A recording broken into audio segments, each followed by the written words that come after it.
Hey, Garage Logic fans, I do a podcast on the Garage Logic Network that comes out every Wednesday and Friday now, twice a week. But here's an important caveat. There is zero logic available in my show, in the formal definition of logic. Of course, life is a yin and yang kind of thing. There's the logic side, and then there's the what the hell side, which needs to get its exercise. So come for the what the hell and stay for the you've got to be kidding me. Mishki, now Wednesdays and Fridays, twice a week. Josh Arnold, investment consultant, brings you Garage Logic podcast number 1595, because unlike the other podcasts in America, we're here every day. Every day. August 11th, 2025. 97 degrees on this day in 1947.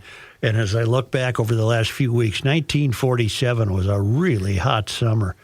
And as chilly as 47 degrees on the morning of on the day of this, on account of you want to know on why? account of the morning of this day in 1968 and 2004. Call Josh Arnold at 952-925-5608 for a really important 48-minute consultation that is free. Hail the flashlight king. And now, from the mayor's office above the boathouse on the east shore of Spoon Lake, it's Garage Logic with Chris Reavers manning Technology Corner, Kenny Olson from the Krabby Coffee Shop, John Heidt in the newsroom, and of course, the rookie. Here is your flashlight king, fireworks commissioner, and the keeper of common sense, your mayor, Joe Soucheray. It was quite the talk over the weekend that Milwaukee got a lot of rain Saturday night. They had to close the Wisconsin State Fair. Did you see some of the images? It was kind of... A lot of rain, Yeah. and of course that's going to be sold as climate change. That's just the way we operate. I didn't want to do it, but I felt I owed it to you. So I looked up the history of rainfall in Milwaukee, and I hope the euphorians accept this as a source. The Wisconsin State Climatology Office.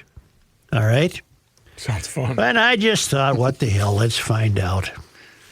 Top 10 wettest days in Milwaukee. So there's 10. These are the top 10. In 1986 is the record. 6.8 inches on August 6, 1986. Okay. All right? Mm-hmm. Second place was this weekend. 5.7 inches on August 9th. That was Saturday of this year. Then we go to 2010, 5.6. Then we go to 1917, 5.4. Okay, we're really jumping down the calendar Then here. we jump back to 2008, 4.9, 2020, 4.7, 2022, 4.7, 1940, 4.5, 2000, 4.4, and 1941, 4.3. And then I, just for the fun, I thought I'd give you the wettest year. Is this Milwaukee or Wisconsin? I think it's Milwaukee. Just a minute. Yeah, this is Milwaukee only. The wettest year, as kept by the records of the Wisconsin Climatology Office. The wettest year in Milwaukee. They had 50.36 inches of precipitation. 1876. That was a long time ago. They're going way back. Followed by 46 inches of precipitation in 1877. 46.15 inches in 1877, followed by 46.01 in 2019. And it occurred to me that there's nothing new under the sun except the way people behave. There's just nothing new under the sun, given a certain time frame. For example, we've said before, we're including 1876 in our lifespan. Get what I mean? Yes. We're we weren't here, but you can look it up. Right. Fact. And nothing's changed in our lifespan except the behavior of people.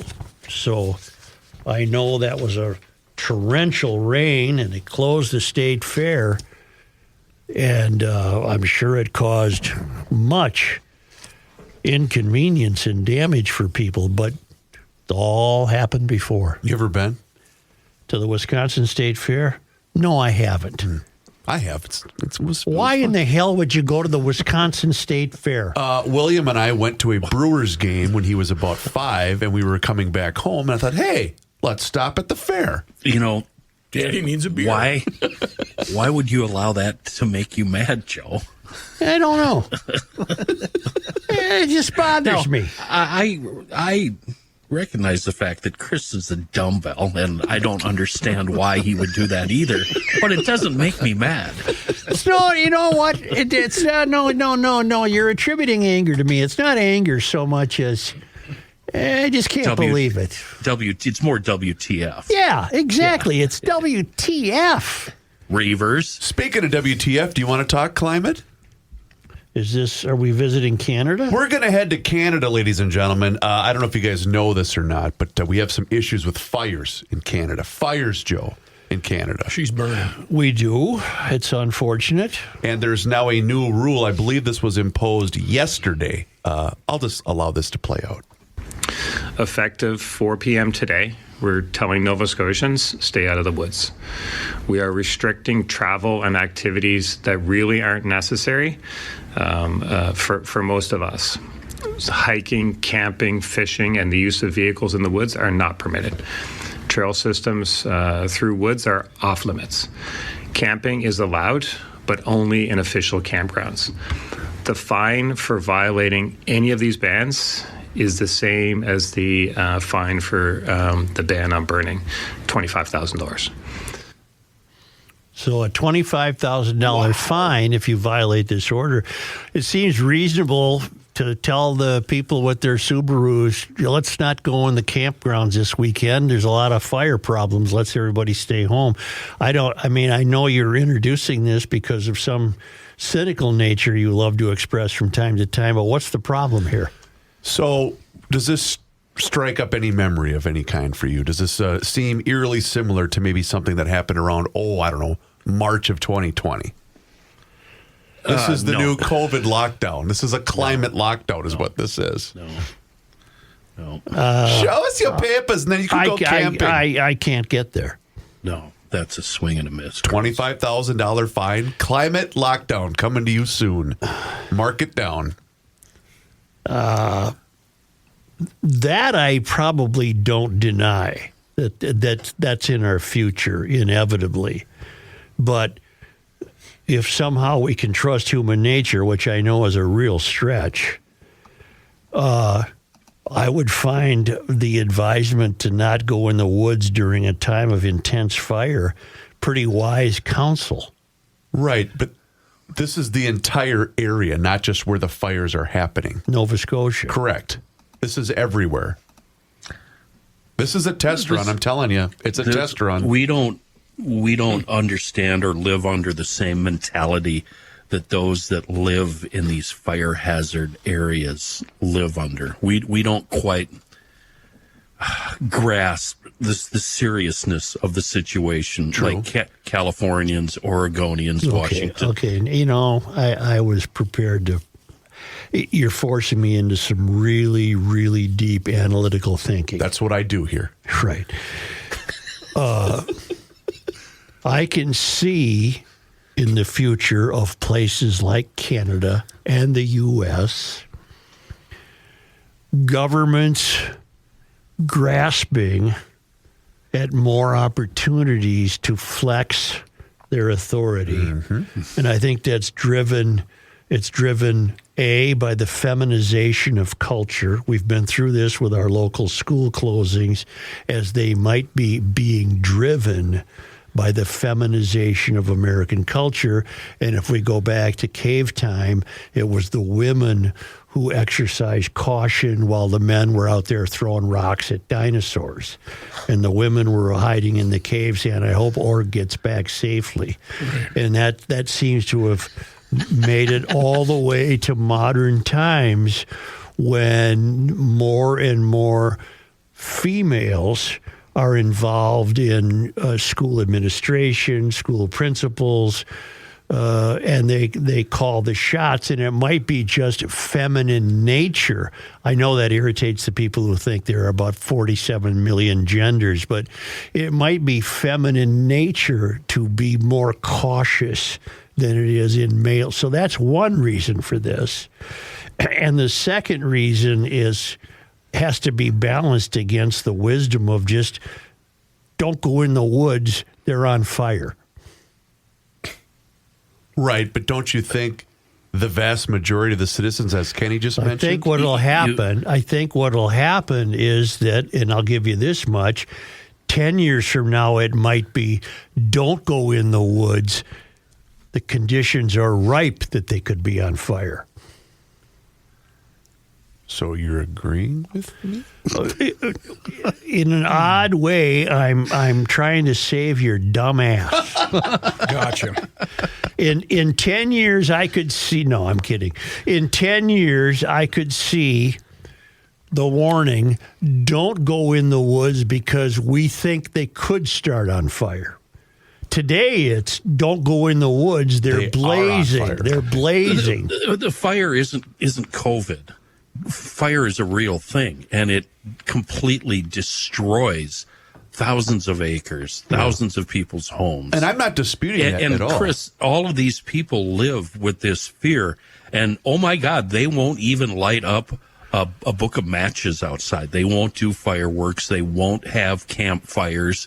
And it's a real serious fear and something they live with day to day. And I don't think either one of you are recognizing that. Get somebody from the West Coast on. Well, I'm not only recognizing it. I'm not only recognizing it. I'm trying to clarify it and define it. In fact, but I still don't even agree with what you said. That's your problem. The personal problem. He said the people going into exclusively in these vast wilderness areas of Canada.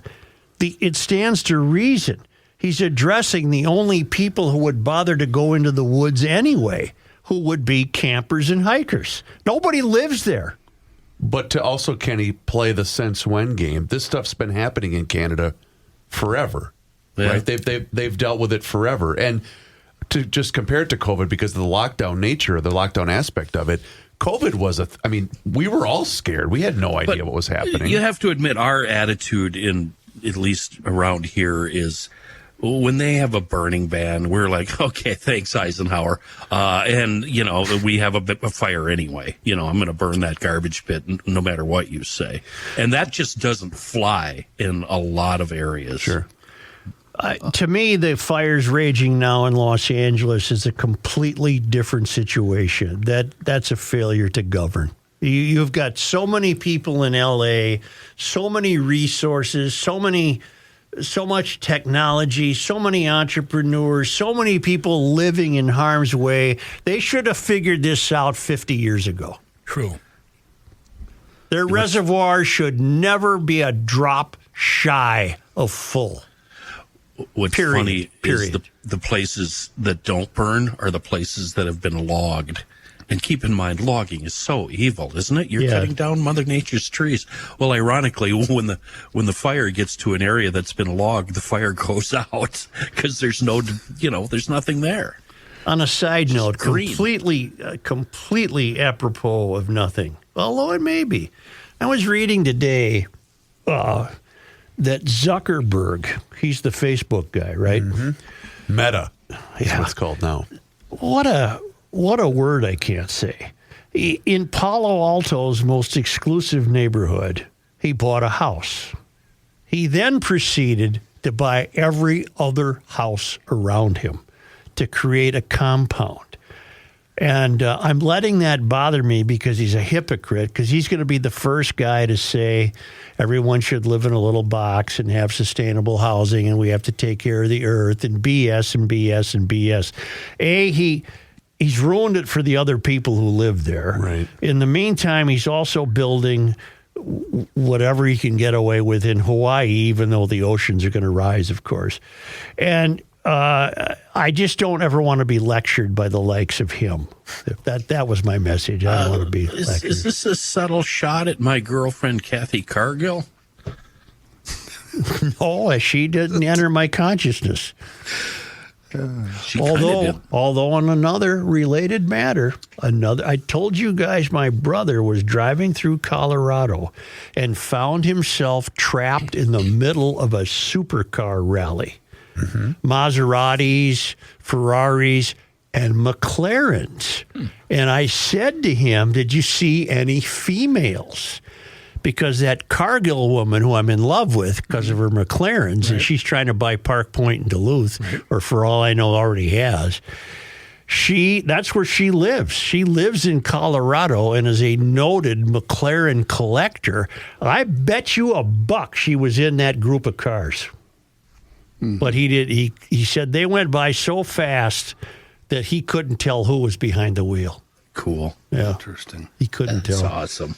Could I? Boy, are we a long way from fire. Yes, John. I was just going to say, I pretty much just ignored everything that's been said the last 10 minutes because my FYI gene clicked in. Yeah. Dinosaurs and cavemen never existed together on the earth. So okay. See, that's why. Probably because of the flood. You tripped. There's a little thing in the sidewalk you tripped over there. I just couldn't. It really was bothering you, wasn't it? It was. I the couldn't gang get kind of left you behind as you were laying on the sidewalk looking at that crack. Okay, the woman's in the cave. You know, she's experimenting with a new recipe for skunk. And Org is out there throwing rocks at, I don't know, lions or tigers or something. If John's going to come out and be honest, I'll be honest too. Okay, when here you we made go. that comparison, I started thinking about all the videos that I see on social media that are always headlined, "Why women live longer than men." Right. And then it shows us jumping over, like garages Exactly. in a shopping cart and dumb shit like that. And the kids go, "Oh, Dad, dinosaur again?" Yeah. Well, I'd be glad to tell you about American Experiment, or I'd be glad to tell you about Sioux Falls. But I'm still awaiting that copy from American Experiment. But I'm up to date on Sioux Falls, baby. Talk to me. I am up to date on Sioux Falls because that's where extra is ordinary. Get it? Extraordinary. Just look at the numbers. In addition to having a business-friendly tax environment, with no personal or corporate state income taxes, Sioux Falls is growing. It has a large, well-educated workforce. The cost of living is certainly much lower than this state. And with a central location and developed industrial parks, your cost of doing business is low. Contact the Sioux Falls Development Foundation. They have the resources. You can stop searching for a perfect business site. You might find it in Sioux Falls. Best small city for business and careers as ranked by Forbes magazine. Very business friendly. Population of 300,000 people. No state, corporate, or personal income tax. No inheritance tax. And no limits to what your business can achieve. SiouxFallsDevelopment.com. Reavers here once again for my guy, Mr. Money Talk, Josh Arnold. Does thinking about retirement make you uncomfortable? Well, sometimes the anxiety from wondering if you've saved enough can be overwhelming. But what if I told you that you could ease those tensions in just 48 minutes? Well, Mr. Money Talk is going to be able to sit down with you and get you on the right track for your financial future. Josh has navigated it all when it comes to uncertain market and economic conditions, and he'll always provide straight talk, never sugar-coated advice on how to reach the finish line with your retirement goals. Don't let your financial worries give you an ulcer or keep you from I'm calling Josh right now. His 48-minute, no-obligation consultation could be just what you need to feel better about your future. Call Josh today at 952-925-5608 and set up your free 48-minute, no-obligation consultation. That's 952-925-5608. Investment services offered by Josh Arnold Investment Consultant, LLC, a security investment advisor. Past performance is no guarantee of future results. All investments involve risk. All comments and opinions are Josh Arnold's and do not constitute investment advice. Chris Reavers is a paid endorser. It's the end of the world as we know it, and he feels fine. Joe Souchere. So I read an email from Harley rider John last week that he got a surprise, stopped at a Super 8 in South Dakota. They gave him a mini spray bottle of Bugs Be Gone to clean the bugs from his bike. That, you know what that is? That's brilliant marketing on both that Super 8 and Seafoam. If you're wondering where to get Bugs Be Gone, and if you're not finding it in the automotive chemical aisle of your nearby NAC or automotive store, and you're like me, you don't have the gumption to swing into a big box store, go to seafoamworks.com. Order it in, and for that matter, any other Seafoam product you need, have it delivered right to your doorstep. John, our Harley hero, now on the Bugs Be Gone gospel train, spreading the word all the way from here to the Pacific Ocean and back. If you haven't tried Bugs Be Gone, oh my goodness, I'm going to tell you something right now. This might not sit right with you, and I'm sorry I have to say this to your face, but you're doing it wrong. Seriously, this stuff is a game changer. You'll never get that squeegee elbow again. You'll never get all wet when you're trying to reach up to that windshield. Just spray it down. The window, the grill, the bumper, whatever. Let it set there for a minute or two, and then rinse it off with ease. It's that simple. Get it at seafoamworks.com. A wonderful product in a travel-weary, buggy world. Seafoam. You know, we were talking off air about a Coney Island, a hot dog with chili on it. I just had a $1 million idea. Let's go.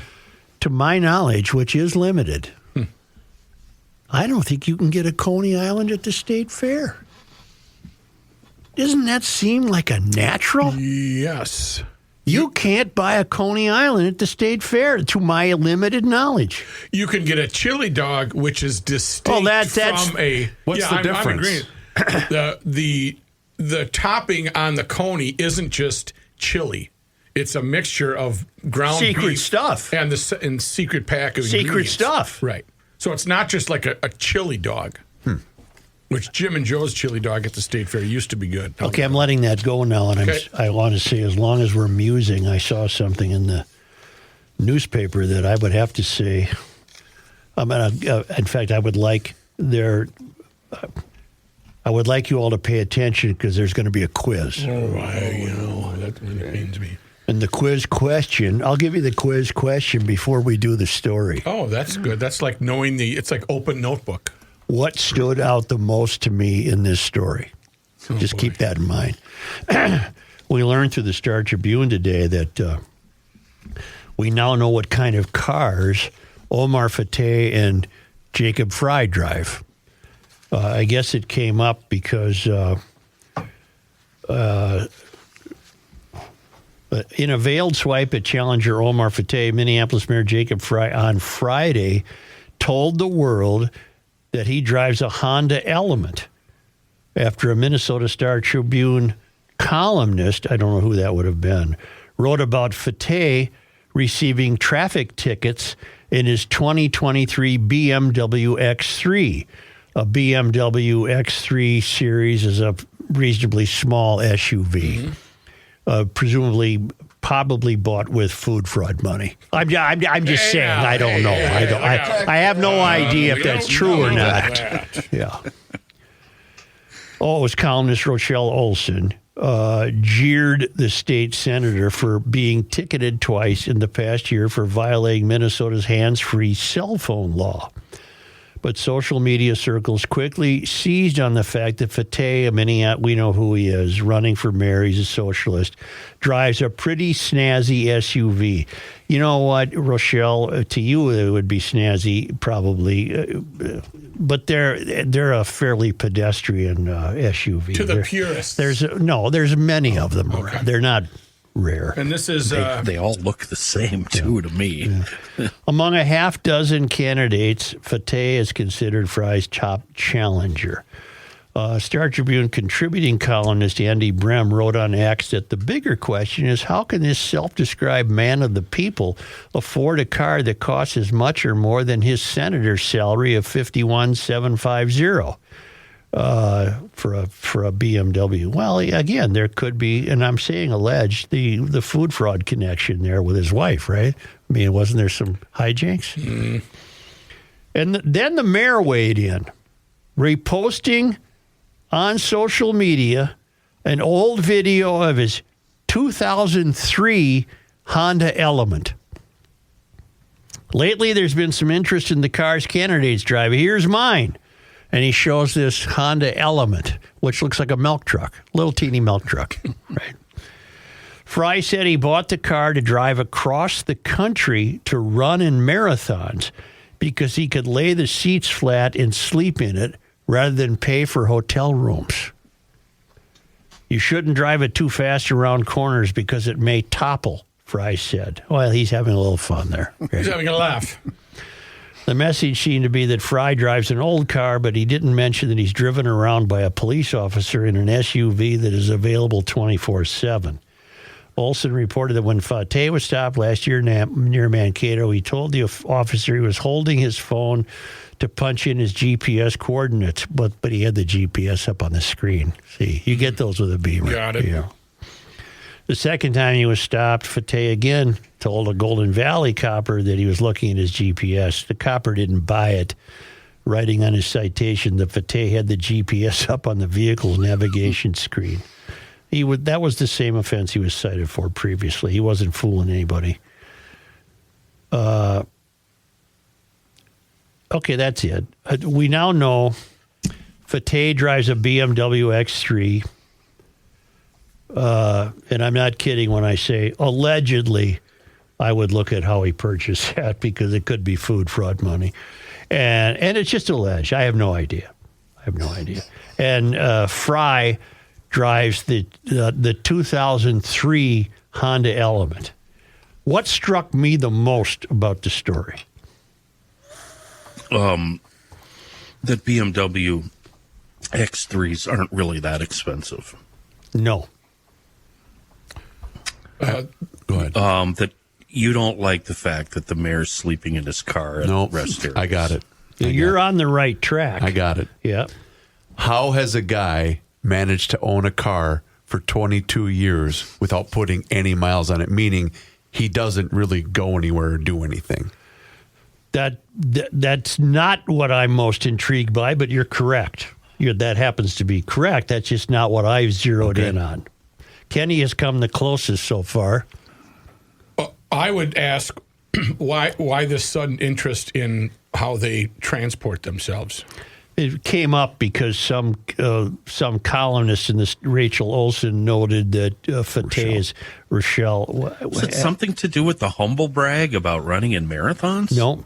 Oh. Just tell us. We're sick of this. Tell us. He's saying it has to do with, like what you said, you gave the clue, the 2003. He's trying to be the oldest car. I'm a man of the people. Yeah, I'm a man of the people, and look at this dude. I wonder if there's another car in the family. I'll solve this. Thank you. How could a guy who is taking great glee here in pointing out how impossibly cheap he is, that this phony would sleep in this crap can instead of a hotel room, how can he be so reckless with the public's money? Okay. How can you want to brag about how prudent you are and how judicious you are with your own dollar, but you don't give a bleep about the taxpayer's dollar? That's what most intrigued me. If you're going to sell yourself as this prudent, cautious guy. It's not in the story.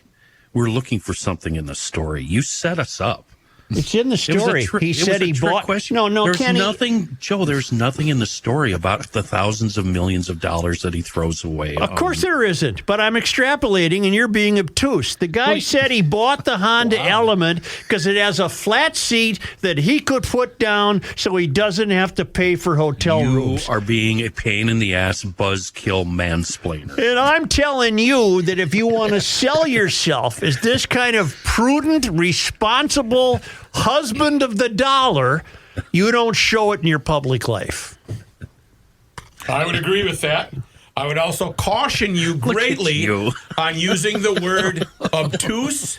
You've got Andy Dufresne, 30 days in solitary confinement when he accused the warden of being obtuse.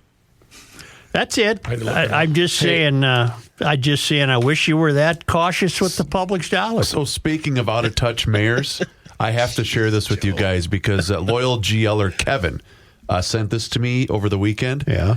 I just wanted you guys to know I am at the Saints game where they are honoring Joe Mauer. I believe that was Saturday, correct? I don't know. Were they honoring Joe Mauer? They sent the St. Paul deputy mayor to say a few words instead of Melvin Carter showing up. Pathetic. Who the hell is that? The only thing I could think was that Melvin could not find downtown St. Paul since he still works from home. Have a great evening. No, I can tell you where Melvin was. Melvin's been milking the hell out of this ransomware attack on the city's computers. Oh, sure. And it's really giving him something to do. Was he down in the server rooms where all the ACs are going? It's like the big hum. But he's actually been outside in front of buildings, available for interviews 24/7 on TV, talking about the cyber attack. And he probably was on a newscast during the Saints game and just couldn't get over there. You know what he has? A project. He's got something to do. You got a topic. Yeah, Who's he's the got a deputy topic. mayor? Who is it? Something tincture or look it up. It's South. Somebody that we don't need. But wouldn't you think of all events, which there are very few in St. Paul, this should have been something that Melvin would have been front and center at? Jamie Tincher. Yeah, Tincher. I knew I was on the right track. Melvin did make it to the Dave Winfield celebration during Rondo days. Okay. Apparently, he has not been able to make it, or he wasn't able to make it to the Joe Mauer celebration. He's busy. Well, he's got this gig now where he's fighting crime. He is telling you that we're going to get into a safe place here. We're going to bring it back cautiously and safely. And I got thinking, nobody really is affected by this except city employees. City employees, right? Nobody. We're getting along just fine. The only trouble I've heard so far is you can't pay your water bill online. Yeah, that's the only thing I've heard that this resulted in. You can't pay your. Okay, I'll wait till you're ready, then we'll pay the water bill. Or I'll send you a check. All right, you asked me to look it up. I'm just going to give you a 2-sentence summary of Deputy Mayor Tincher holds a bachelor's degree from Denison University, studied conflict resolution. You can't flunk that. In Chiapas, Mexico, and at the School for International Training in Vermont. God almighty. She is a certified professional coach and an energy... Coach in what? I don't know. Certified... Conflict resolution? Well, and an Energy Leadership Index master practitioner. Of course. She lives on the east side with her 2 kids. What is an energy leadership? Hey, at least she's got kids. Well, that's true. Sounds like she probably got a house, too. Where were we? Melvin. What's her first name? Jamie, Jamie. Jamie Tincture? Tincher, Tincture. Tincher. You're talking about cars and Mayor Fry, Fate. Why do you drive a crap can? Yeah. That's what we were saying. Oh, I know. I'm done with that now because Kenny has just ruined the whole feeling for me. And you went out of your sails. Threw a hand grenade into the middle of the thing. And Kabooyah! Well, said there's no relationship between what Fry drives and his public expenditure. Yeah, you just remind me of my crabby old uncle. We're sitting around having a bunch of beers at the fire, laughing it up, and you come in there and you're all serious and killing the mood, and that's when we slowly get up and back away from the fire pit. Leave him alone. Down to the lake. Okay, can I say something else? Trump today federalized the law enforcement in Washington, D.C. because They want that to be the safest city in the country, and tourists should be safe visiting historical sites and what have you. And Washington, D.C. is, because it's governed by the left, is in as much disarray as any other country closest to the tallest buildings. In this case, it's the tallest monuments. But I think he's doing this because there's a new tease on the Jeffrey Epstein stuff. See, I think every time there's a new tease on the Epstein stuff, Trump goes nuts and comes up with some deflection. And this one is federalizing law enforcement. We're going to have stormtroopers in the streets. All right? You know what the latest tease is? Ghislaine, what's her last name? Well, Maxwell. Oh, Maxwell. Ms. Maxwell. Ghislaine Maxwell, her prison mate says that Maxwell told her she's got some dirt on Trump. Oh, no. Yeah. Come on. Yeah. And Don immediately called Hegseth and Pam Bondi and said, come on, let's federalize law enforcement. Bring tanks to Washington, D.C. I got to deflect here. There's nothing today, I believe. I'm cynical about everything. Nothing works. Oh, I'm glad it's all BS. Thursday. I hate it. We're watching a movie. It's all BS. Like climate. And I got another question. It's like when you have a sub. You're watching a movie at school. Putin is a wanted international war criminal, which means if he sets foot in another country, he can be arrested. Well, why does he get to go to the U.S.? Are you suggesting? Anyone? Are you suggesting that there should be a covert operation to? Why does it have to be covert? It doesn't have to be covert. He's wanted. He's wanted. Just arrest him. He has so many layers. No, he's coming to Alaska. I know. Unless he's sending his double. Don't blow the lid off our plan. How do you know we don't have a plan already? That plane will never land in Alaska. It will, however, land and end up at the bottom of the sea. You know what? That's Kenny Olson. Yeah. He does not live in the Twin Cities. You can find him in northern Minnesota. I have no knowledge of him personally. He's I've never never even here met in him. the studio. I've never- met him, but I don't know him. All you Bolsheviks listening, that's Kenny. I'm living down by Rochester. He's somewhere outstate. I'm out in Montana. You know what's back? We're zeroing in on pup time. Is it already time for the pup? It's pup time. Oh, mint mustard. The official food on a stick in Garage Logic, the Mustard? Prano Pup. Mustard or ketchup? I think on a mustard. Prano Pup, only mustard. Only mustard? I know people use ketchup, but I think Love ketchup on well, a pup. what are the what are the etiquette points? If hot dogs are mustard and burgers are ketchup, is that correct? Yes, please. Yeah, you Yes. should never put ketchup on a hot dog. Well, this ain't a hot dog, baby. This is the Prano Pup. It's the Minnesota State Fair's original food on a stick and remains the best bang for the buck at the Is this a wiener Minnesota done in a State bun? Fair. It is a wiener done in a bun, and it was founded in 1947 by the Carness family, and it's still owned and operated by Greg and Wayne Carness, two GLers. There are 8 great locations throughout the fairgrounds, so support Prano Pups this year. It's the official food on a stick in Garage Logic Plus.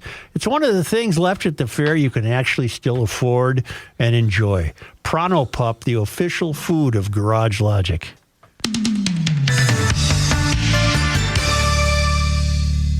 This is Patrick Ricey for The Canopy Group. As you set out to explore Minnesota this summer, just know this. There are 234 cities in Minnesota with populations over 2,500. The Canopy Group has customers in all but 7 of those. Why is this fact important? Because the Canopy Group's experience in these Minnesota cities gives them a unique edge in providing you the comprehensive home and auto insurance options you want. Remember, the Canopy Group offers 16 insurance companies for a reason, to help match your specific situations, including your zip code, with an insurance company that meets your needs. This is done for you every year because your specific situation may change. It is also true that the insurance company's appetites that you're with now might change as well. The experience working throughout Minnesota provides thousands of Canopy Group customers with peace of mind knowing that the Canopy Group is working for you. To learn more, visit thecanopygroup.com today. Here's a man who spends hours in hardware stores, sifting through the nuts and bolts of life. Joe Souchere. Well, I learned something about myself. I've been working through a thermos. Wait, I'm going to show you. Don't change the channel yet, Chris. Been working through this bad boy today. Full of Columbia Excelso from customroasting.net. That's because I'm a dummy, and I forgot to order my favorite French roast from them last week. The good thing we have this in stock. It's fantastic. You know what? And I shouldn't be surprised. I am, but I shouldn't be, because Steven, the head roaster, has 35 years under his belt roasting and providing top quality beans to the lot of us. Go to the website, customroasting.net, and when you take note of the Garage Logic tab at the top of the homepage, you'll discover that the Columbia Excelsior, it's in the GL Starter Variety Pack, 4 different blends for us to sample: French Roast, Boundary Waters Blend, the Morning Blend, and the stuff I've been working on. I've had all of the above. Each one is wonderful, and now I'm admitting that maybe I'm not as addicted to French roast as I thought I was. That's a me problem. Don't worry about it. Steven at customroasting.net. He's been doing it for a long time, and this is wonderful coffee at a reasonable price. Ground or whole bean, whatever you want, delivered right to your door. And like I've said many times before, there's no shelf life for this stuff. I mean, it hasn't, let me rephrase that. It hasn't been sitting on the shelf waiting for your order. They get your order, they roast the beans, they send them out. It's that fresh. So please check them out. Order some in today. Customroasting.net. Serious question about coffee. So I order that. Yeah. Do you keep that in the refrigerator or just in a cabinet? I don't. I keep it in a cabinet, but sealed up. Because if it was in a refrigerator, wouldn't it begin to absorb other smells and? Well, you know, the one thing I've never talked about, and I probably should, and John, you can acknowledge this. The packaging is amazing. Mm-hmm. Well, then just keep it in a cabinet then. It's zip. He's got a Ziploc. Yeah, if it's airtight, built into the bag. Okay, you're fine. Really amazing. Just open it and boom, you can snap it right back together. I bet it smells good too when you open it. Oh, John, I love that smell. Here's John Heidt. Just to make Kenny jealous, I did have Custom Roasters French roast this morning, Kenny, because I had some left. So there. Oh, I'll get on the computer and order it today. I'm not an afternoon coffee drinker, but a cup of coffee sounds pretty good right now. I'm not. I never would have one in the afternoon. Never. This news update brought to you by North American Banking Company. Air quality alerts will be impacting people across Minnesota again. The Minnesota Pollution Control Agency says heavy surface smoke will cross Minnesota today. They're predicting the southern half of the state will be unhealthy for sensitive groups, the northern half of the state unhealthy for everyone. Now, all of this could affect Minnesota high school sports. Fall high school sports kick off today, including outdoor practices for football, soccer, cross-country running, and girls' tennis teams. The state has laid out guidelines for schools to help figure out how to handle sports when there's an air quality alert. If the air is rated unhealthy or worse, the state is recommending all outdoor activities be canceled or rescheduled. And if it's unhealthy for sensitive groups, coaches are asked to limit the workouts to light activity and take breaks every 20 minutes. As of 10:30 this morning, I didn't detect any great amount of smoke. You aren't someone that's in the sensitive group. No, I mean, I could see blue sky, and I know all the signs of smoke, and I wasn't seeing it. I bet I don't know what it's like at this moment. City of St. Paul said in the coming days about 3,500 employees will begin the process of scrubbing their data in the aftermath of the city's cyber attack. Yesterday, this is the only thing city employees have been doing for 2 weeks. is worrying about this. What is scrubbing data? What is Well, they that? have to change everything, as you'll see in a minute here, Kenny.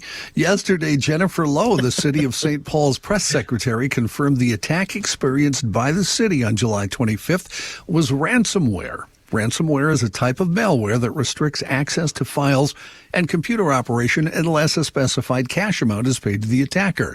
City of St. Paul, by the way, said it has not paid any amount to the suspected hackers. Instead, about 3,500 employees will need to begin scrubbing their data, resetting passwords, and reestablishing their accounts in the coming days. City of St. Paul has not given an estimated time for when this process will be completed. Now, I did see on Facebook they've set up Roy Wilkins Auditorium for all the city employees to come in. They have desks set up with Well, this will computers. take forever. They'll probably get overtime. So they're going to come in and they're going to sit at these desks and do all this. They're going to John, what was the title of the person who gave you this information? The press what? Press secretary. I wonder St. what the Paul. difference between a press secretary is and a mayoral spokesperson. Because we got a couple of these. Well, she's probably for the city. Oh. And then I guess Mayor Carter must have his own. He must right? have his own. Well, you yeah. got to have your own. Yeah. Update to a story we had last week. In the meantime, the city is disappearing before your very eyes, but we have these people in place. This is going to be a dumb question, but why do they have to use the auditorium? You need a big place. But some room. Aren't there already offices for all of these people? Well, I suppose you want to have them under one roof so they can get a loudspeaker and say, okay, now do this. Gotcha. Yeah. It would be fun if big cities would elect mayors the way small towns do. Yeah. Small towns generally elect mayors that aren't on the ballot and that don't want to run, but everybody recognizes that this guy Would be is the best. absolutely the best Yep. option for our town. Yep. And they end up begrudgingly taking the Or office. we could also, Kenny, do it like, what was that one town in northern Minnesota that elected a dog? Yeah. Yeah. That should almost be a GL axiom. Always vote for the candidate who least wants the job. Yes. Yes. Yeah.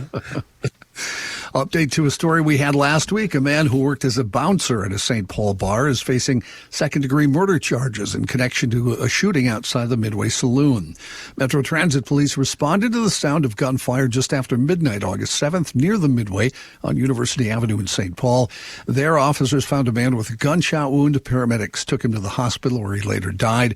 Officers arrested 29-year-old Devarius Clark, who works as a bouncer at the bar.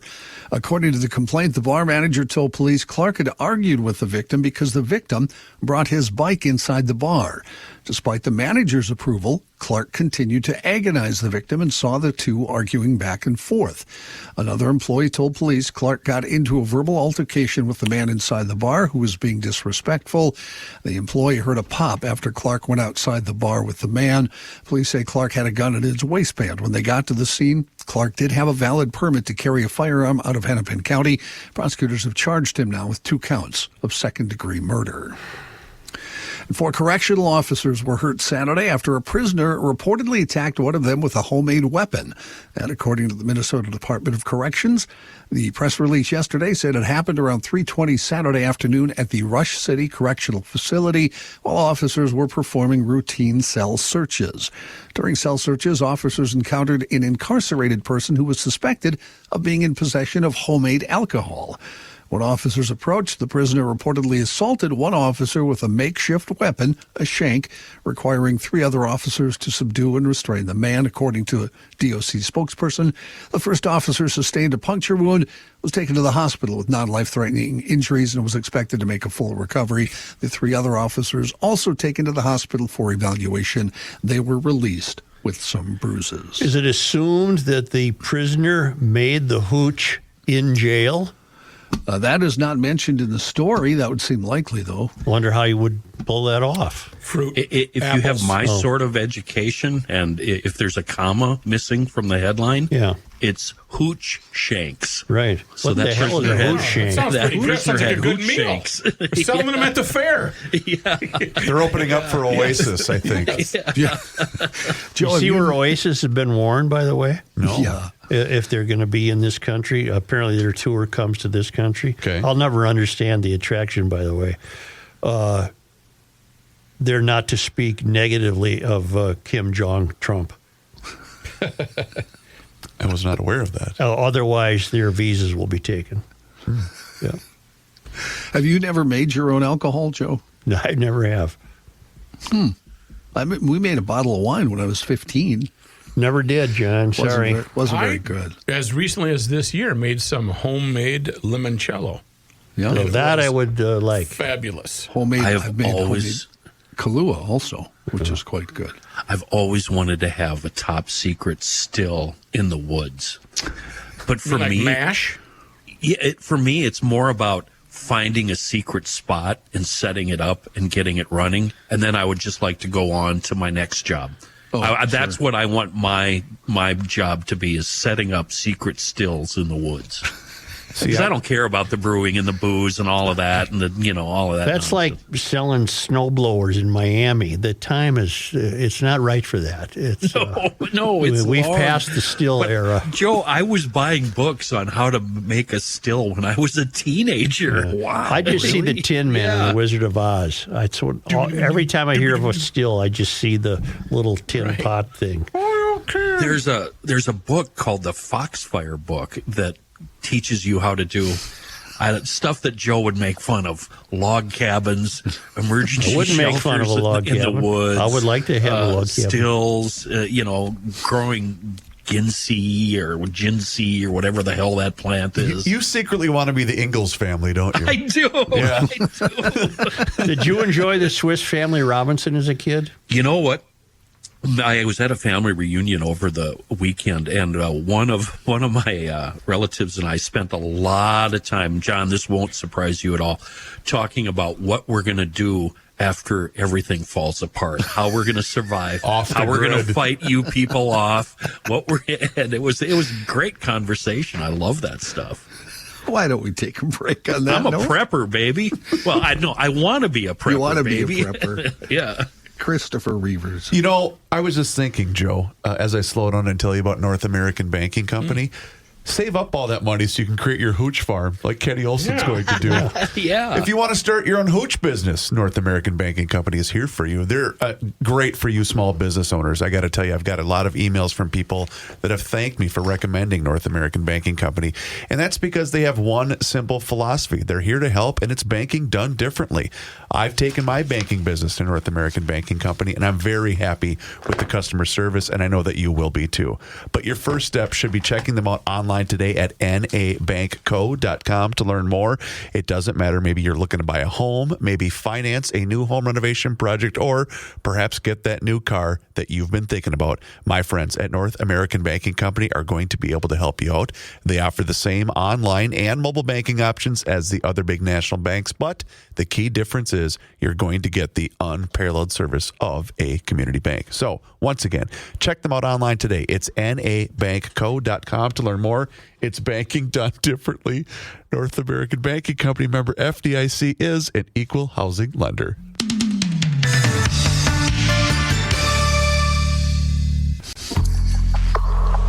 Why don't you do something to help you? The earth is not your mother. The Joe Souchere Show. Continuing on with the theme of prepping, one of my failed ideas for prepping for end times was to bury a shipping container in a hill and then have a Hogan's Hero escape hatch through a hollowed out tree stump. I've since learned that isn't the greatest idea, because I learned that because of our brand new marketing partner, AnywayStorage.com. Now, boy, these guys can really help you if storage is something you need. Wow. They have a variety of shipping containers, both for sale and for rent, and they have locations all over Grand Rapids, Stewartville, Ellendale, AnywayStorage.com. They have Minnesota, the Eastern Dakotas, Wisconsin, Iowa, even portions of Canada covered. This is a Minnesota-based business where you can stop into your yards. Into one of their yards. I highly advise this. You're not ordering it from some hoodlum out in New Jersey here. These are Minnesota guys, and you can pick out and shop for the shipping container of your choice. We're talking 10, 20, and 40-foot containers, sealed, lockable, perfect for cabin owners or people that have undeveloped property. You can leave those high dollar valuables at your property with peace of mind.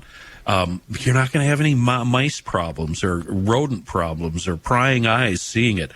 So check out the website and then make plans to acquire your own secure shipping storage container. Be sure to ask about the GL special, a little something extra for you. Always ask for the GL special. That's anywaystorage.com, anywaystorage.com. Thank you, Kenny. In national and national news story, you already talked a little bit about Joe. President Trump announcing this morning he will deploy hundreds of D.C. National Guard troops on the streets of Washington as part of a push to rein in violent crime, even as local police data says those incidents are down sharply this year.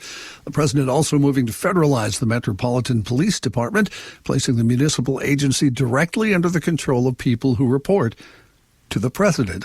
Speaking to reporters at the White House, Trump described the nation's capital as a crime-infested hellscape that requires a heavy-handed federal approach to bring bloodthirsty criminals and drugged-out maniacs to heel.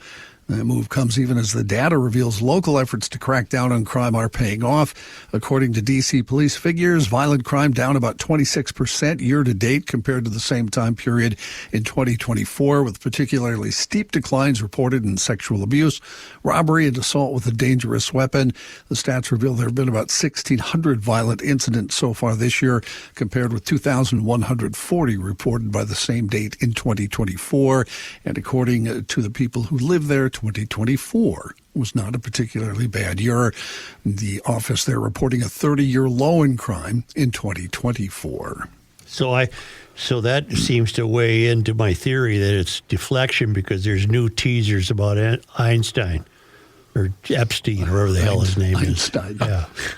That and I've also seen references to apparently one of the Doge fellas got the hell beat out of him last week in D.C. Oh, yeah. And that Trump was angry that happened. Okay. So President Trump and Russian President Vladimir Putin scheduled to meet in Alaska on Friday. The invitation marks the first time since 2007 that Putin has been invited to the U.S. outside of UN-related functions. The two leaders will talk about an end to Russia's 3-year war with Ukraine, which has killed hundreds of thousands of people, most of them Russian soldiers.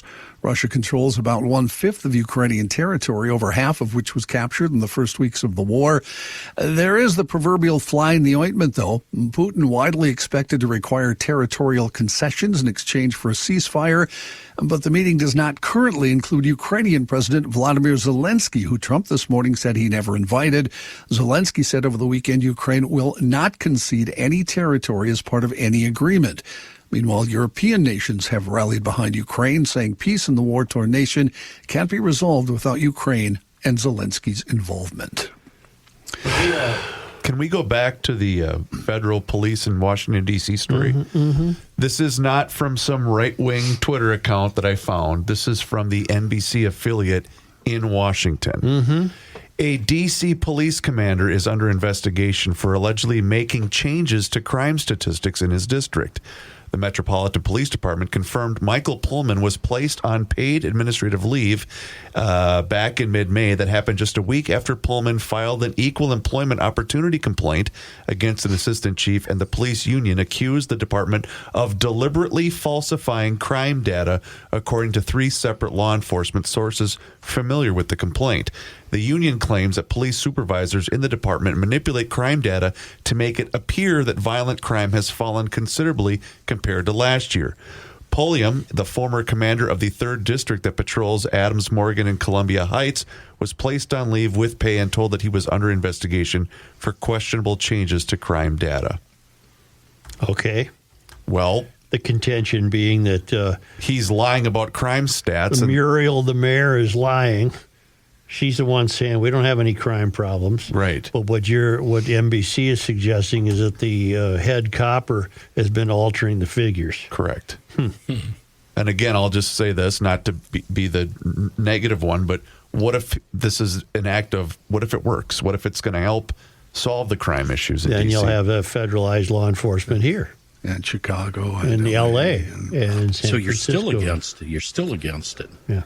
Even We if got it cops. works. Yeah. Just don't I guess- defund them. Support them. I don't, and again, I'm not trying to start a war here with you guys, but I'm just saying. I am. Well, but if this is what's really happening, then who do we have to trust? We don't. Well, everybody lies. I don't buy any of them. Well, I don't care what party they are. They're all liars. I Some can't may lie disagree more with than that, others. Joe. I can't disagree with that. Vote for the guy who least wants the job. Yeah, the town chicken. Right. Authorities have identified the suspect behind Friday's shooting at the Atlanta headquarters for the Centers for Disease Control and Prevention. That suspect is 30-year-old Patrick Joseph White from nearby Kennesaw. He had said the COVID-19 vaccine made him depressed and suicidal. His father reported him as suicidal to law enforcement hours before the attack. The gunman was allegedly refused entry to CDC buildings before he posted up at a CVS facing the buildings shortly after 5 p.m. He killed a police officer, 33-year-old David Rose, and struck at least 4 CDC buildings with shots, damaging windows and exterior walls. The suspect was found dead with a gunshot wound on the pharmacy's second floor. It's not clear if he was killed by officers or died from a self-inflicted wound. Authorities found 5 guns at the scene of the crime, including at least 1 long gun. A union representing workers at the CDC said the incident was not random and compounds months of mistreatment, neglect, and vilification the CDC staff have endured. It demanded federal officials condemn vaccine misinformation, saying it was putting scientists at risk. Kennesaw Mountain Landis was an early baseball commissioner. He was. I wonder if he was from Kennesaw, Georgia. He was, right? Well, I think that's how he got his name. All right, That's what thank I've you. always read. Yes. Kennesaw Mountain. That means his first name was Mountain. No, he was from New Hampshire, Joe. Come on.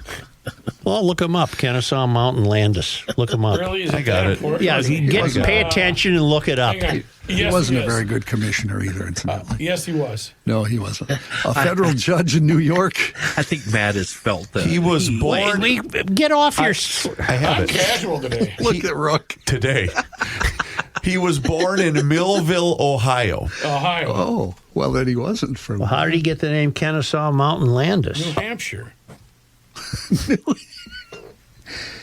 I don't know if you know this, but there's Kennesaw mountain towns in every state in the union. Kennesaw Mountain Landis was born in Millville, Ohio in 1866. The 6th child. They descended from, Swiss Mennonites. I don't care. How did he get the name Kennesaw? There's a Millville in Minnesota, Joe.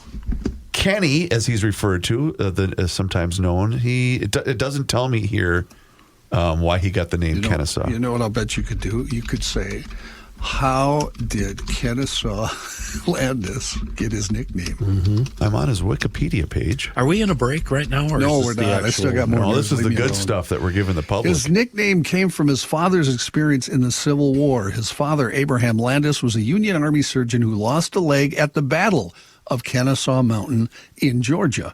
2 years later, when Landis was born, his parents chose the name Kennesaw after the mountain where his father was wounded, although they initially used 2 different spellings, Kennesaw and Kennesaw with 2 N's. So that was his real name. Wonderful. Thank you. You learn more here by accident than elsewhere by design. And an Uber from Kennesaw to Atlanta, around $36. Now, let's go back to the news. A federal judge this morning rejected a request by the Justice Department to unseal grand jury transcripts related to the criminal investigation of Ghislaine Maxwell, the convicted procurer of notorious sex offender Jeffrey Epstein. Judge Paul Engelmeyer in his ruling scoffed at the Justice Department's rationale for unsealing the Maxwell grand jury transcripts. Its entire premise, he wrote, that the Maxwell grand jury materials would bring to light meaningful new information about Epstein's and Maxwell's crimes is demonstrably false. He said the court's review confirmed that unsealing the grand jury materials would not reveal new information of any consequence. The judge noted that the info consists of garden variety summary testimony by 2 law enforcement agents. Here's what I want to say about that. And this is not hyperbole. I think that case, if we got to the bottom of that case, would blow the lid off of virtually everything that we have questions about going back to the early 1900s. And that's why you'll never know a thing about it. Yeah. I think everything could be revealed, and that's why it's being covered up. And it will remain, and I'm talking UFOs, Kennedy, you Area name it. 51. Anything you can throw out there is tied into this case. And I'm not trying to be outrageous here. And we'll never know a thing. No, never. No. We have had some historical deaths in the last 3-4 days. James Lovell, the commander of Apollo 13, who helped turn a failed moon mission into a triumph of on-the-fly can-do engineering, has died. He was 97. He was one of NASA's most traveled astronauts the agency's first decade. He flew 4 times, Gemini 7, Gemini 12, Apollo 8, and Apollo 13. Lovell and fellow astronauts Fred Hayes and Jack Swigert received renewed fame with the retelling of the Apollo 13 mission in the 1995 movie Apollo 13, where actor Tom Hanks, portraying Lovell, famously said, "Houston, we have a problem."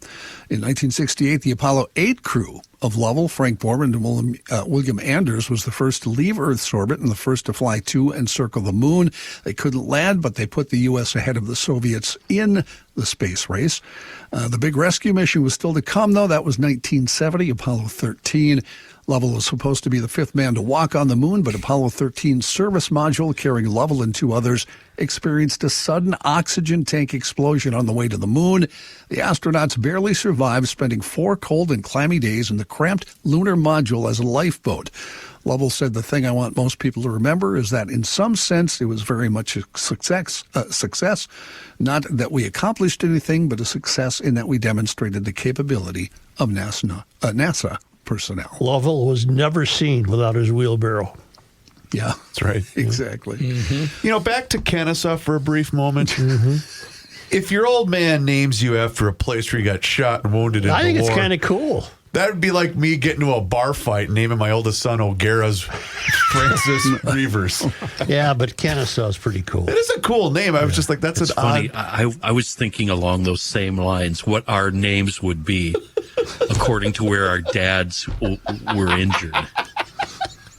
I think my dad went down on the corner of Portland and 50th on a scooter and lost hearing in his left ear. So you could have been Portland Olson. Portland and 50th Olson. Yeah. William Webster, longtime U.S. public servant who served as head of both the FBI and the CIA, has died. He was 101. Webster was the only person to have led both agencies. As FBI director, Webster served under Presidents Jimmy Carter and Ronald Reagan. He then served as CIA director from 87 to 91 under Reagan and President George H.W. Bush. Rock and roll death. Bobby Whitlock has died at the age of 77. He was the first white artist signed to Stax Records in the mid-1960s. He joined Lady and Bonnie in 1968, and that's where he met the fellas he would start Derek and the Dominoes with, Eric Clapton, Carl Radle, and Jim Gordon. Later that same year, Clapton, Whitlock, Radle, and Gordon formed Derek and the Dominoes. Whitlock co-wrote half the tracks on the band's only studio album, Layla, and other assorted love songs. He's also the fellow who does all the vocals that Eric Clapton doesn't do on the record. Amid escalating drug use and growing personal tensions within the group, they broke up in 1971. He went on to record some solo music, did lots of session work, Rolling Stones, Dr. John, Stephen Stills, and many more. Whitlock released additional solo music through the 70s, quit the music business for a time, came back in the 90s, often collaborating with his musical partner and future wife, Coco Carmel, who he married in December 2005. He was 77 years old. All Delaney and Bonnie people are dead except Clapton. Yeah, pretty much. Yeah. Ford today announcing it will invest $2 billion in a Louisville, Kentucky assembly plant aimed at rolling out more affordable electric vehicles. The investment comes on top of a $3 billion investment already planned for a battery park in Michigan. Together, those two facilities will create or secure nearly 4,000 new jobs, according to Ford. The Detroit automaker plans to produce a mid-sized 4-door electric pickup at the Louisville assembly plant. That vehicle launch is slated for 2027. What would the towing capacity be on something like that? John said the EV truck he was just describing. I mean, are you going to be able to haul a garden wagon? That's what I'm wondering. I have no idea. Leaves? Yeah. And let's wrap up with some irony. The new AI search tool for President Donald Trump's social media network, Truth Social, says the president doesn't tell the truth very much. No. Wow.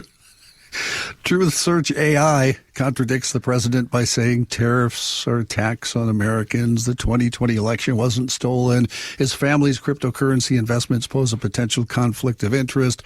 Asked about January 6th, it said the insurrection at the U.S. Capitol is violent and linked to Trump's baseless claims of widespread election fraud. Trump and his allies, after years of criticizing tech companies and news organizations, have worked to develop Truth Social as part of an alternative social media ecosystem where they've said their viewpoints will not be suppressed.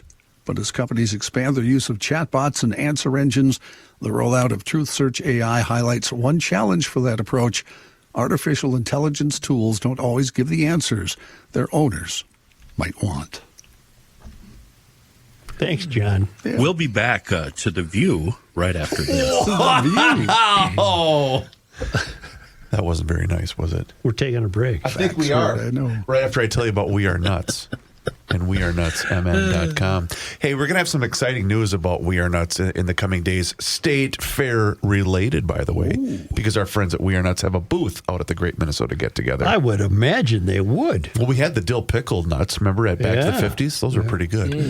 Anyway, the thing of cashews that I was given after the boat ride on Thursday, yeah, those are gone. The entire thing. Right. Yeah, it lasted about 36 hours. I didn't get them. No, I know. They went home with me. Right. Anyway, so you can get those jumbo cashews, by the way. They're the size of shrimp. That's how big they are. I love cashews. They don't like me. Oh. Yeah. I'm sorry to hear that. Yeah. But check out their full line at Work that into a poem of some, A little bit. brevity. That doesn't stop me from devouring them. Right. They are pretty good. Anyway, but you can see their entire line on their website, which is, of course, wearenutsmn.com. And if you aren't here in the great state of Minnesota, place your order online and get them shipped anywhere. You can also stop at any one of the Fratelloni's Hardware and Garden Stores locations. Max Hardware also carries them. Also Lunds and Barley's, Kowalski's. But they've been a great addition here to the Garage Logic podcast and a great family-owned business making small batch snacks right here in Northeast Minneapolis. So place your order today at wearenutsmn.com. And please make sure that you mention that you heard about them on the Garage Logic podcast.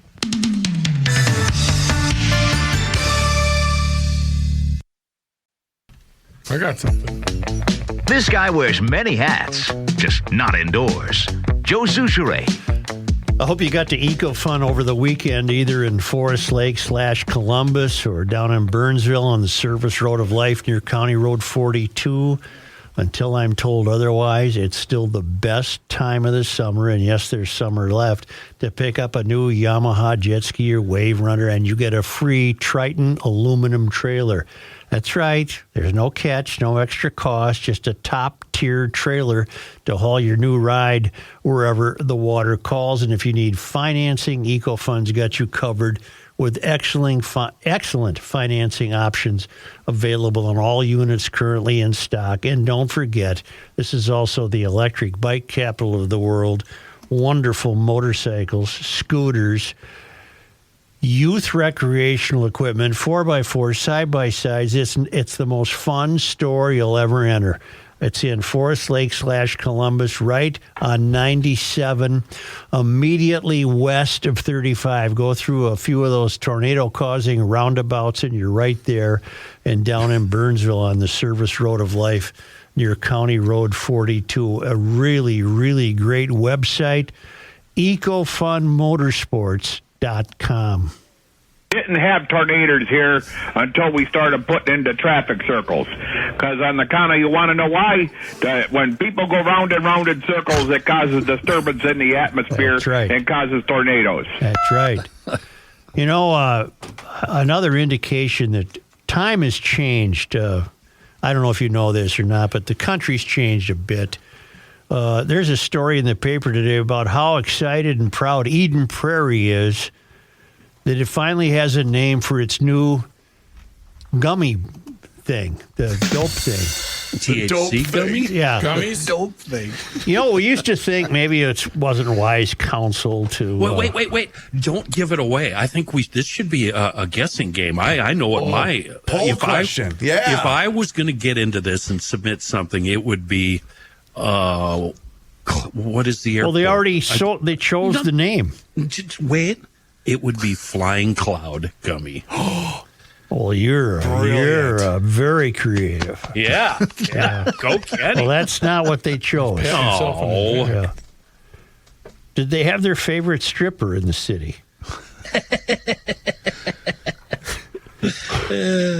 They're calling their new city-branded THC gummy Little Berry on the Prairie.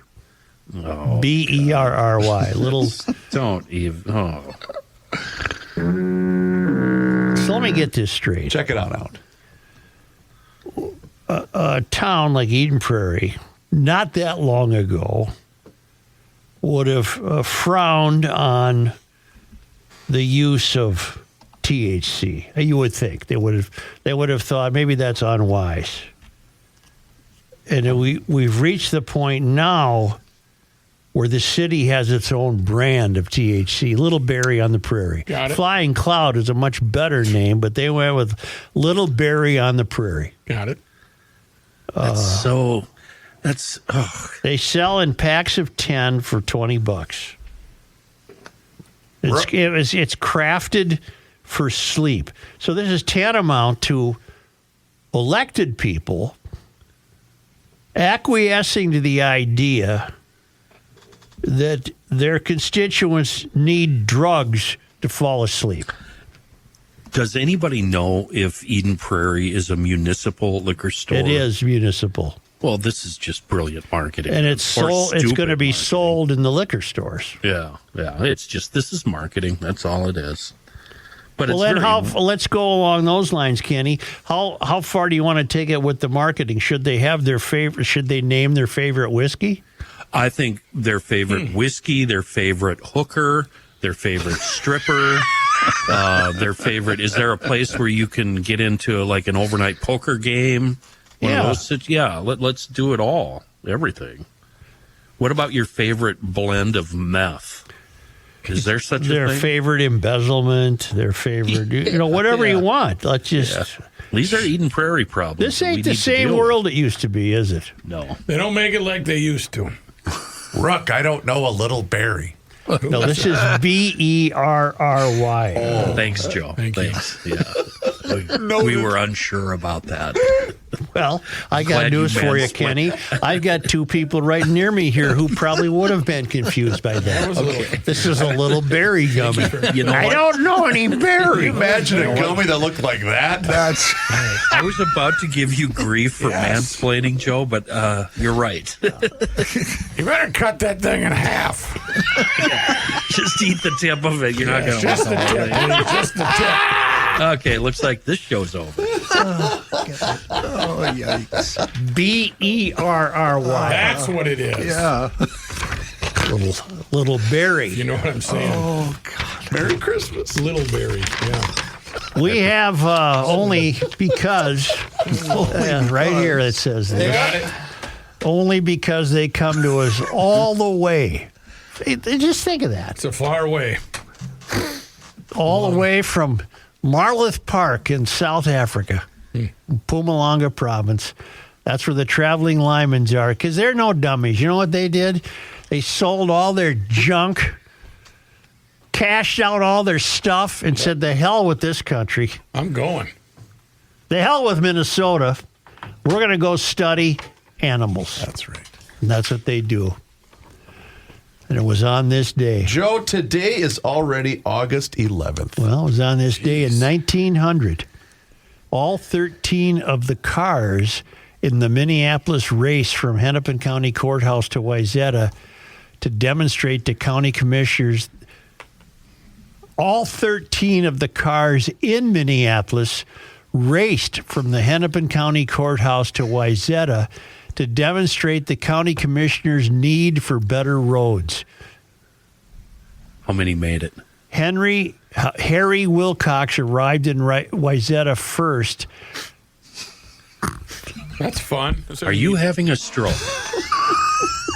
That's a neat piece of No, trivia. Is that really his name? Harry Wilcox His quote arrived. was, I drove fast. Now, can I tell you something that'll Go. shock you? Yeah, Harry waiting. Wilcox arrived in Wayzata first, making the 12-mile run in how long?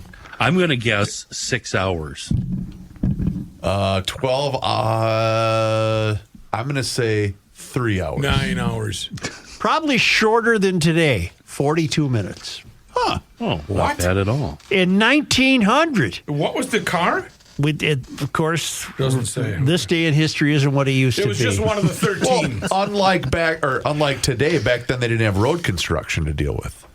They didn't have anything to deal with. That's why they needed roads. Easy Pass lane wasn't closed. Oh, then. I would love to know. So, boy, Channel 2, who's our gal at Channel 2? Exactly, Joe. Yeah. Who's our gal at Kathy Channel Wurzer. Kathy put together a documentary on what that must have been like in 1900.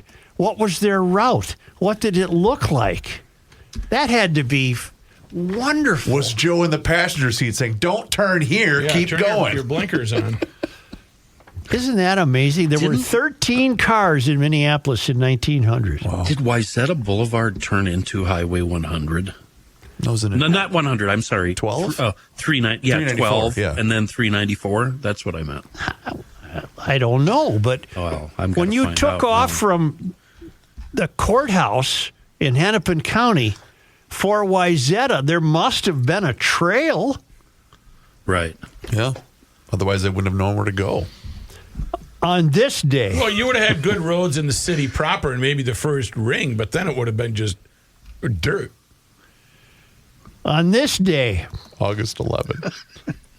thank you. Yep. In 1906, the statue Mississippi Father of Waters was unveiled in Minneapolis City Hall. In fact, Kathy Wurzer, if you get your team to put that together, I'll contribute $1 to public television. Look at you. Yeah. I'm sure she's getting right on it right now. The statue on this day in 1906, the statue Mississippi Father of Waters is unveiled in Minneapolis City Hall, an allegorical representation of the Mississippi River. The statue was carved from a single block of marble by Larkin Goldsmith Mead and weighed almost 14,000 pounds. Come on. Now, is that still in City Hall? Staff? I haven't Anyone? been inside there Anyone? forever. Anyone? I'm looking up Wayzata Boulevard. Don't bother me. On this day, On August 11th. boy, this was a big day in our house. 1992. What happened? Big day for Twins? No. big day for women folk. They earn the right to vote, to smoke in public. The Mall of America opened. Oh. Oh. You put her in D and you drove to Dayton. Yep. The Mall of America opened to a gala ceremony, an unexpected parking crunch, and an estimated 150,000 shoppers who, as the Star Tribune commented, took a vacation from recession and bought. Standing on what was the site of Metropolitan Stadium, the Mega Mall is the largest in the United States. I still have the framed media parking pass hanging in the garage. Really? I never used it, but we had people that used it. It's absolute hell on earth now. On this day in Minnesota sports history. August 11. Well, on this day in 2019, the Vikings traded fifth-round pick for kicker Kari Vedvik, who I've never about it. heard of. Well, that's because he didn't make the team.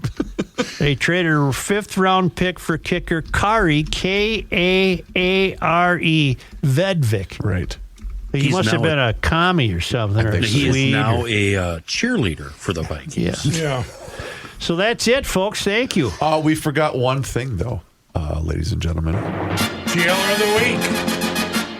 Well, didn't we do it last week? Well, last week. The jailer of last week, because 2024. we were going to do it on Thursday, but then I we met forgot. Mr. and Mrs. Maple. Yes, you did on the Ben boat. and Mrs. Maple syrup. This week, last week, we'd like to announce that Ted Wendell was our jailer of the week. He's an old neighbor. But you know what? You still get the great gift basket from my Masters gosh. Maple. So either way, you're still going to get the goods, and you're going to be recognized here on GL. But Ted Wendell of Maple Grove, you are last week's GLer of the week. Hey. Congratulations. Find Now, out do more. we prorate it? Does he only get an hour of ruling the nation, or how does that work? I don't even think that happened. Okay. But anyway, if you'd like to find out more information and sign up to an annual town council membership, that's how you become the GL of the week. We Just were like so Ted was. excited about giving you this award That we went into forgot. next week. That's right. Also, you should subscribe to the Garage Logic YouTube channel. That's right. Garage Logic has a YouTube channel, and you can watch the show each and every single day. You can also see full segments, video shorts. There's behind-the-scenes footage, but it's all there for you. Just search Garage Logic on YouTube and search Garage Logic on all of our social media channels, which includes Facebook, Instagram, and Twitter. And sign up for the Daily Logician right now. It's an email that comes right to your inbox each and every single day, and it includes the most recent episode of the podcast. Find out more and sign up today at garagelogic.com.